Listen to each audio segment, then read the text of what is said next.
Swadika, I'm Aim from Thailand. I know we can't talk much about the film, so I'm right here to celebrate the final chapter, Star Wars, The Rise of Skywalker. So I would like to ask you, during your childhood, are you a fan of Star Wars?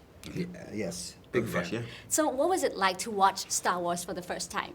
It just, I think what it did for me, and I feel a lot of people feel that way too, is it inspired my imagination in such a big way.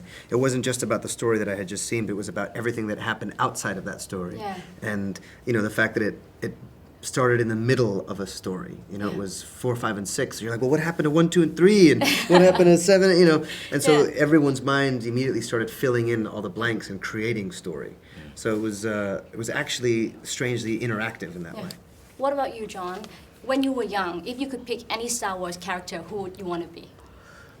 When I was younger, Yoda, because I watched the prequels, and not just because he was an old man, he had the walking stick, and as a kid, I just saw him start busting out and ricocheting across the walls.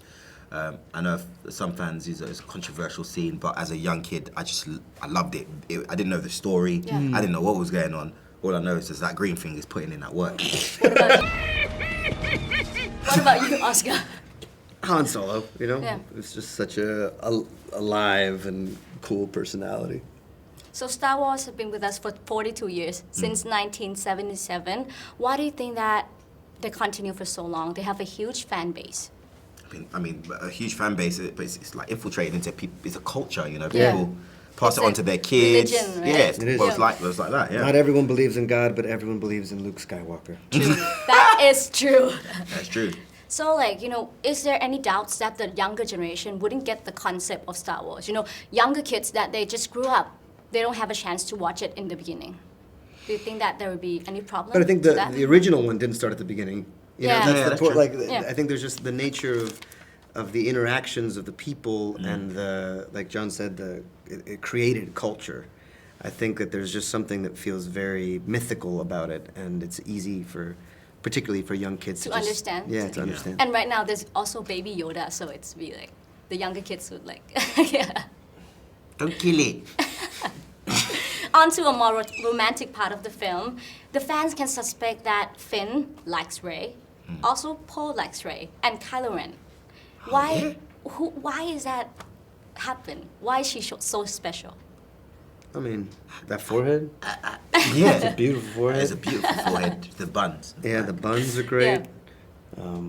She has a way with a lightsaber. Yeah, well, she's cool. I just thought there was much more. Romance between you two, right? That's what I thought you were going for. What was it like to work with each other on set? Much like it is interviewing us right now. We just can't really take anything too seriously.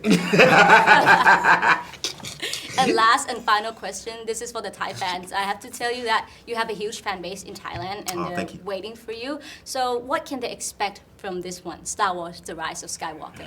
An epic conclusion to an epic saga. Yes. And some insane action sequences. I mean, just kind of mind-blowing things that JJ has done. And I think, hopefully, a very satisfying conclusion. Thank you very much, John and Oscar. Thank you. May the force be with you. You too. And with you. ขอบคุณค่ะ Thank you. Thank you. Thank you.